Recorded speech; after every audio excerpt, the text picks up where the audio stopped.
இந்த படம் நான் தான் பண்றேன். நான் யாருன்னு உனக்கு காட்டுறேன். ஓகே. நானே டைரக்ட் பண்ணி ஒரு படம் நடிக்கிறேன். School subject. அதான் உங்ககிட்ட சொல்றதுக்காக வந்தேன். ஏய், எந்த ஹெல்ப்னாலும் அண்ணன் கிட்ட கேளு. எல்லாம் பண்றேன். நல்லா பண்ணுவானே. Super super. ஐயோ, ஹெல்ப்புக்கு தான் வந்திருக்கோமே. நீங்க மியூசிக் பண்ணா பயங்கரமா இருக்கும்ண்ணே. ஒரு பேச்சுக்கு சொன்னா எல்லாத்தையும் சீரியஸா எடுத்துப்பியா நீ? அண்ணா இல்ல, ரொம்ப நல்லா இருக்கும்ண்ணா. நீங்க பண்ணா செம பல்சா இருக்கும். டேய் கஷ்டம்டா. நிறைய ப்ராஜெக்ட்ஸ் அண்ணன் நிறைய லவ் சாங்லாம் இருக்குண்ணா. கொஞ்சம் ஒர்க் ஆகும். பேக்டா போதுல பாரு. அங்கேயே ஒரு 4 டேரக்டர் உட்கார்ந்து இருக்காங்க. அண்ணன் பண்ணுவீங்களா மாட்டீங்களா? மாட்டேன். இதுதான் நான் அப்பயே சொன்னேன் இவரை பத்தி.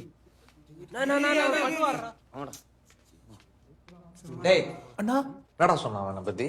ஐயோ வேணாண்ணா. சொல்றா. அவர் குழந்தைக்கு ஸ்கூலுக்கு போற வயசாயிடுச்சு. அவர் எப்படி ஸ்கூல் படம் பண்ணுவாருன்னு சொன்னானா? அப்படியாடா சொன்னா? டேய் பாருங்க. டேய் ஆ?